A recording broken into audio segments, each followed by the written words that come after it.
আজ এমন একটি মুচমুচে পুরীর খাজা রেসিপি নিয়ে এসেছি যা একবার বানালে সবাই জিজ্ঞাসা করবে এত সুন্দর খাজা কিভাবে বানালেন। বাইরে থেকে কেনার দরকারই নেই, ঘরেই খুব সহজে বানানো যায়। পুরো ভিডিওটি শেষ পর্যন্ত দেখুন, কারণ শেষে আপনারা দেখতে পাবেন যে এটা একদম পারফেক্ট লেয়ারযুক্ত আর খাস্তা হয়েছে। চলুন শুরু করা যাক। প্রথমে একটা পাত্রে 2 বাটি ময়দা, অল্প একটু লবণ আর ঘি দিয়ে ভালো করে হাত দিয়ে মেখে নিতে হবে। তারপর অল্প অল্প করে জল দিয়ে ময়দাটাকে মেখে ঢেকে এক সাইডে রেখে দিতে হবে।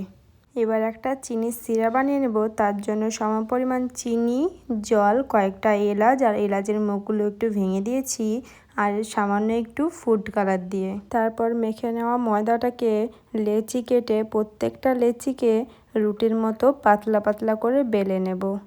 এবার বেলে নেওয়া ময়দার উপরে ঘি মাখিয়ে সামান্য কর্নফ্লাওয়ার দিয়ে পরপর এভাবে রুটিগুলোকে সাজিয়ে রোল করে নেব। তারপর ছুরির সাহায্যে এইভাবে কেটে নিলেই খাজার শেপ একদম সুন্দরভাবে চলে আসবে। দেখতেই পাচ্ছেন কত সুন্দর হয়েছে। এবার হাত দিয়ে হালকা করে প্রেস করে বেলে নিয়ে তেলে অথবা ঘিয়ে ভেজে নিতে হবে। দেখুন আমি এখানে একইভাবে সুন্দর করে সবগুলো বেলে নিয়েছি। তো আমি এখানে খাজাগুলোকে তেলে ভেজে নেব। আপনারা চাইলে কিন্তু ঘিও ভাজতে পারেন। তো আমি এখানে কড়াইয়ে অনেকটা পরিমাণ তেল দিয়ে দিয়েছি।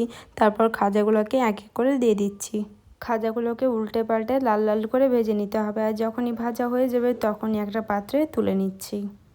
দেখুন সবগুলো একটা প্লেটে তুলে নিয়েছি। এবার চিনির সিরার মধ্যে এক এক করে দিয়ে কিছুক্ষণের জন্য রেখে দেব। তারপর একটা পাত্রে তুলে নিলে তৈরি হয়ে যাবে আমাদের বিখ্যাত পুরীর খাজা।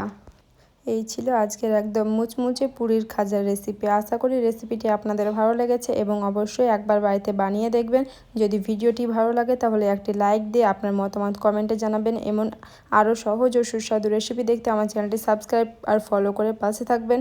আর নতুন ভিডিওর নোটিফিকেশান পেতে বেল আইকনটি অন করে রাখুন। সবাই ভালো থাকবেন, সুস্থ থাকবেন। আবারও আসবেন নতুন একটা ভিডিওতে নতুন রেসিপি নিয়ে।